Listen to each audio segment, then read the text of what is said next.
this is day 3 of DirTiSweat. Gary, Colin, And it's alternative, also day 3 of Dakar.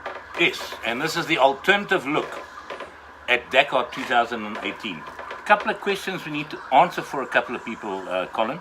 Yeah, Gary. Was the one from a gentleman called Igor, and it's Yeah, okay. So Egon wanted to know, we spoke about navigation and the waypoints and all the rest of it, and the co-driver and how important a co-driver is in the race car.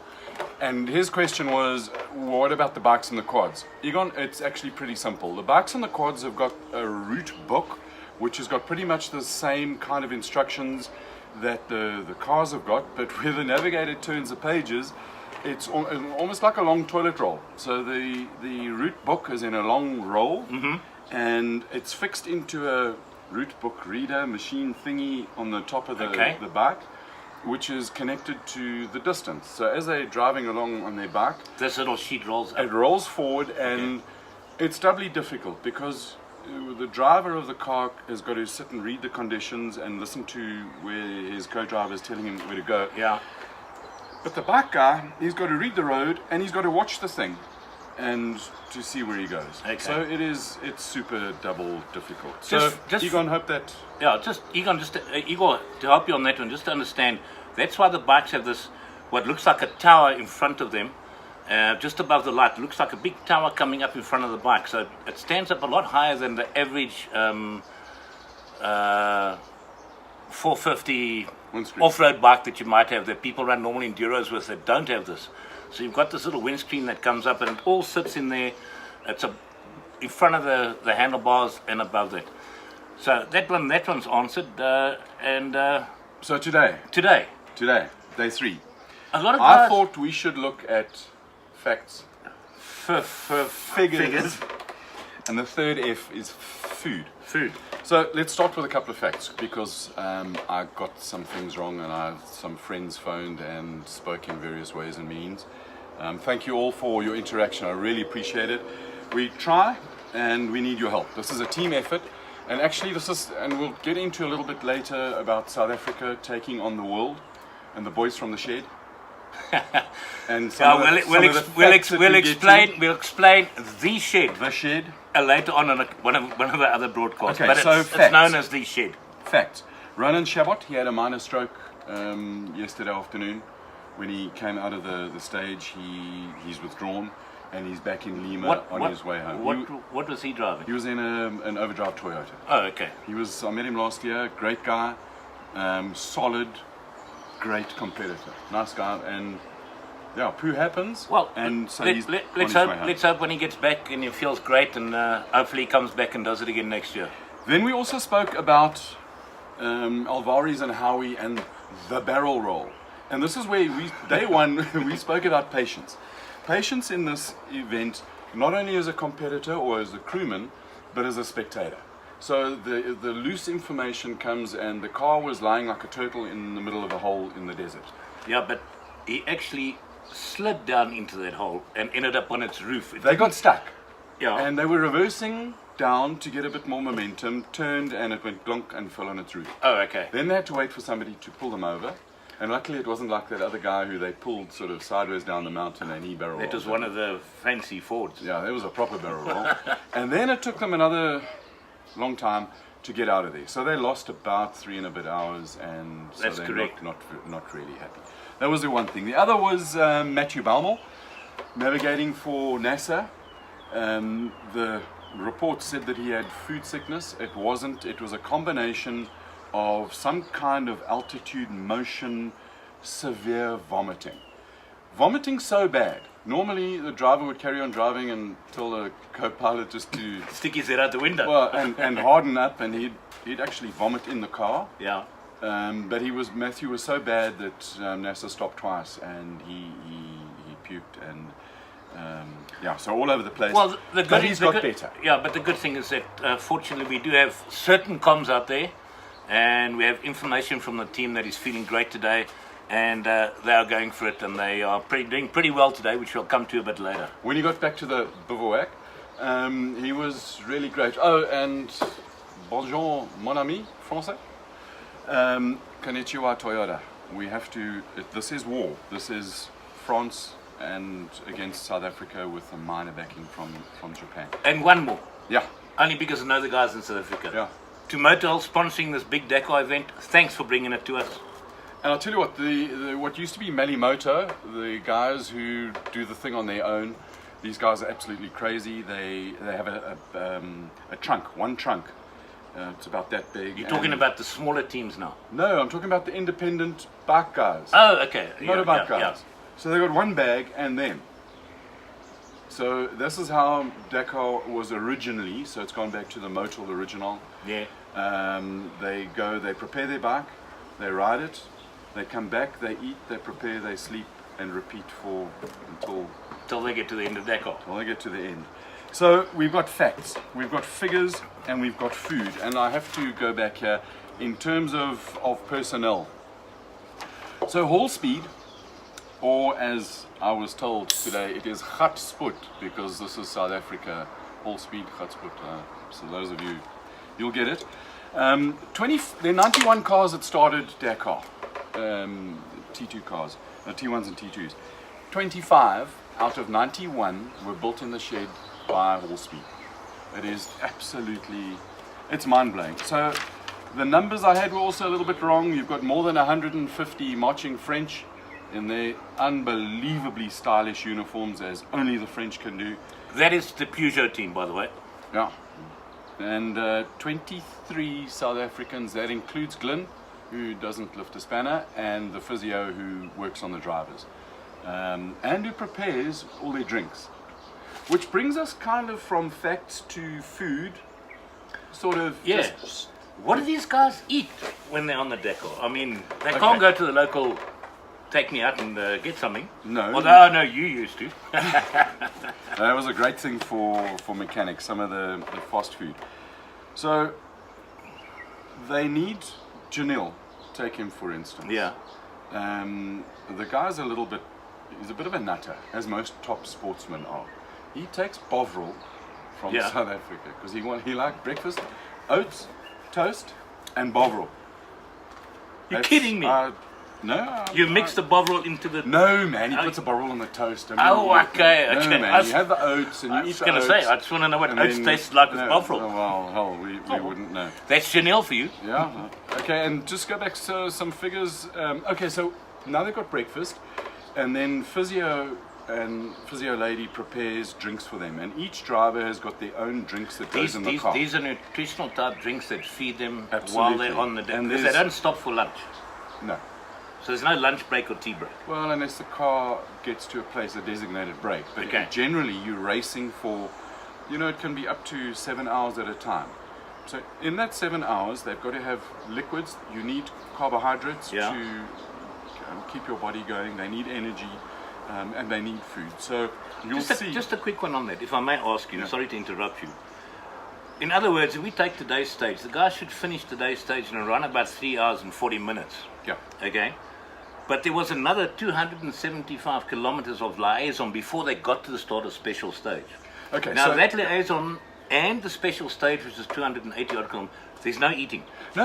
You do the liaison, and you've got lunch pack and music, and you can plug your iPod into the intercom system in the car, and generally try and zone out so that when it comes to race time and action time, it's 300% focus. And then when they get... That was an iPod, not a smartphone, because they are not allowed on Dakar. Yeah, got to be an iPod. And then when you get to the end of the liaison before the start, then the guys will get out and they'll eat some food, chuck away all the rubbish in the correct bins, because Dakar's 100% green. There's zero carbon footprint. It's 100% offset. All that sort of good stuff. And then they go and race, and they've got thermos flasks that feed, and they into their mouths immediately with each of the energy drinks, and they can choose between which type of the drinks that they want. And each driver and co-driver has got their own choice. They've got, and you'll see sometimes when they're getting into the car, they open. There's a little cubbyhole on the side of the doors, and they're putting different things in energy bars and all sorts of. They love bananas, or in South America, plantano, but you don't find plantano in tiny villages, so you've got to get there. So there's their drinks. So it's energy bars, gels, all that sort of thing. And then when they finish the stage, they come into the bivouac and the pits, and they.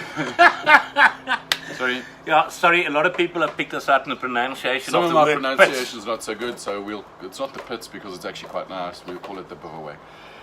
When they arrive there, crew are out of the car immediately. Car goes into intensive care, and it starts its list of normal maintenance. Okay. Set list of maintenance. Crew then go and get cleaned up, basic clean up, wash your face, wash the hands, that sort of thing, and sit down to a meal as soon as possible. And Is that a meal with the team boss? Yeah, so you've got drivers, co-drivers, and team boss. And I talk about Kazoo Racing South Africa because I've seen them in action, or was part of it last year, and we've got some very good sources of info. Thank you to the sources of info who will remain anonymous for a while. And they then sit down to pasta, a plate of pasta, and this is quite interesting. It's magnificent.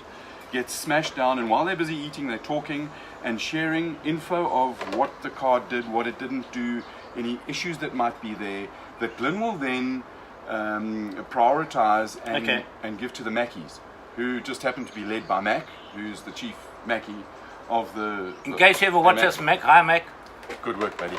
And he will then go and designate and add to each of the work lists of the cars, and the car gets done. So driver then finishes his food, then goes and gets cleaned up, and each crew has got a motorhome. Okay. And they're sleeping in motorhomes in the bivouac. There's shower, clean, sleep and rest immediately until about 9 o'clock at night, when you start getting and we'll talk about El Central and the briefing, but we'll leave that for later. You get the book and what happens for the next time. So that's basically, the pasta. By the chef. Why? What's so special about pasta? 1,250 Rand per dish, per person. Per day. Per meal. Per meal.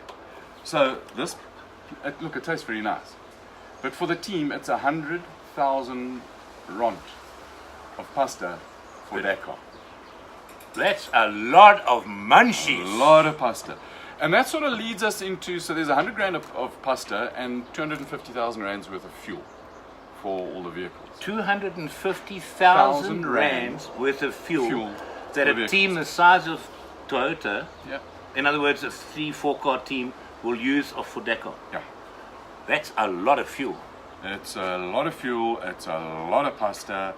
So the cars get their maintenance. And now you got the crew as well. So crew get... Just before you go on there, while we're going, Roger Stevens, thanks for joining us. Lee Phillips out in Mauritius, he's looking at us. And we've got Brad Drew sitting here in the north of Johannesburg printing something or other. I'm willing to sure he's going to flash something at us just now. Awesome. Brad, behave yourself. This is a family radio station, a family broadcast. Remember, if you want to ask us questions, leave a comment or anything, go to the iLib page on Facebook and log it in there, type it in there. We'll try and answer online. Type it in the comments down here. There. See, there it is. Okay, careful which finger you use. So, just to back up a little bit, before the race cars arrive, the crew arrive there first.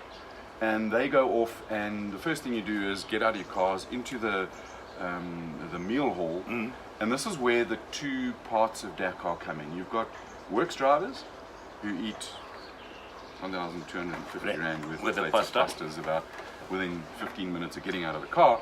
And you got the rest who go and eat in the meal hall, which I thought the food is actually quite lekker. You get very excited for sort of the first 3 or 4 days because there's a little bit of a variation in the menu. But after 10 days, it gets a bit much. You mean as you move away from a main city, the food change? Does it change at all? No, it's the same, but you keep getting... There's always a pasta station available. Okay. And really great pasta. Sometimes there's some strange meats. Breakfast in the morning, there's always boiled eggs, but you're forbidden to take a boiled egg in a car. The crew. Why? Gary. Eggs smell. And eggs make smell. Okay. Answered. So, the other thing is, so now you've got drivers who spend 6-7 hours in a car. What do you do when you need to get rid of all this energy drinks and all the rest of it? Well, so they wear nappies. No. Yeah. Adult nappies. One day, I mean, we come into life wearing nappies, and we going out and we going go to into a race Dakar with that. wearing nappies, and sometimes it takes. They don't do a number 2 in the nappy because that's not on. The But smell if could you be need horrendous. if you need a number 1, you do it in the nappy, and it actually has taken some of them a long time to get used to being able to relax the right kind of muscles while still doing their job of driving a race car where seconds count in this war. This is not. It's not at the sharp end. It's not about just finishing and oh my God, I got a selfie on the podium. This is about Toyota, South Africa, Japan beating Peugeot and France. There are millions of euros and dollars involved here. So if you want to wee, you don't slow down. You've just got to relax the muscles that you need to wee and carry on.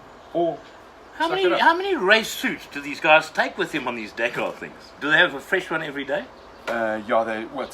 it's a fresh one or it gets washed, because in one of the trucks is a washing machine and a tumble dryer. Okay. No jokes. That Seriously. answers that one for you. So typically in Toyota Gazoo SA Racing, the physio is the washer lady, and she normally does a very good job cleaning, sorting out the drivers, and doing the washing. And so there's a washing machine. It's all from a water point of view, particularly when they go into Peru, which has got major water problems. We'll talk about that a little bit later. But they get washed and either tumble dried or hung out on the service trucks. And a lot of the crew, you've got to do your washing as well.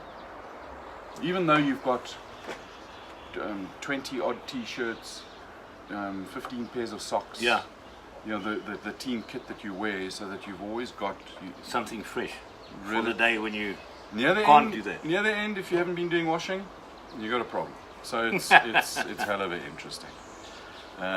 So we've got then once all the maintenance is done, there's also NASA's got a rule. A rule Well, a couple of rules. for Mr. Alatia. I know the guy, he's focused, and Okay. his rule is that when you start working on the car, you either eat before or after, not in between. You don't go and have a break or anything. You start work on the car and you focus 100% And on your tasks until Yeah. your task is finished. And when the car's back on the ground and the chief of his car has signed it off and said, okay guys, and the sign off is after a short test drive, if they've done a lot of work, they'll put the cover on it, and then right, now you can either go and eat, sleep, drink, do whatever you need. and Okay. do the things that you need to do after you've tidied up. So his rule, very strict. You start work on a car, you don't interrupt it for anything until it's finished, which I think is pretty sensible, because you know when you start working on those things and you kind of forget where you are and what bolt is tight and what bolt is not tight. Trust Lee Phillips watching us to talk about our backdrop behind us. Guys, I thought the content was interesting. Now you're just worrying about the lovely ladies behind us. Lee, I'm glad you noticed. I thought that old men may or may not. We thought that we just like liven it up, because work out the title DirTiSweat and where it goes and how it comes from, and some of the interests. We'll probably get a direct message from him. that somebody does have. So tomorrow, what's happening tomorrow? Today's actually quite interesting, but we this is not about news. This is about behind the scenes and that sort of thing. Tomorrow we're looping again and going, and this sort of brings us back into a nice little full loop. We started out with the facts. Yeah. And yesterday I said that from now on they're on the roll where they go from village to village to village. It's not. Tomorrow it's San Juan de Marcano, which is on the coast, Yeah. on the Pacific coast. Where they bivouac tonight. They bivouac. Mm-hmm. Go, Gary? For those that don't understand that, that's where they're pitting tonight. Yeah, the village, the 3,000 people, the caravan that moves onto the bivouac, and they then tomorrow's a loop.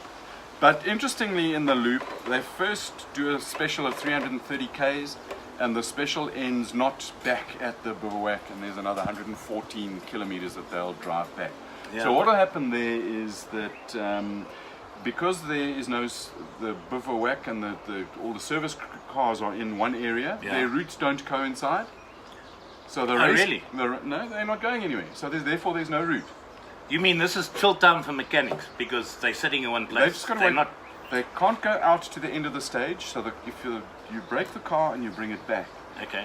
But we don't expect too many breakages apart from it's either going to be destroyed like that Mini was, Yeah. or it's going to be sort of minor fall over kindy stuff. And the biggest issue today and tomorrow is in the soft sand. It's like powder, it's mush, you get stuck there, it uses a whole lot of petrol to get out, everything overheats. And if you get into like a bowl and you fall into a hole kind of thing, it's very, very difficult to get out. So navigation is key. We spoke about it again. Yeah. It really is super key. Lee, just for your thing, thanks for saying hi to the Frenchies. And between you and me, we're the old men, Uncle. And that, Gary, brings us to the end of day 3 of Dakar. Oh, no. Dakar's still on the go of DirTiSweat. Watch LEB live. LEB tonight. We'll start posting all the results and everything else, and then keep you guys up to date to what their start times are tomorrow. And we'll see you back tomorrow at 1800 hours South African time. 6 o'clock.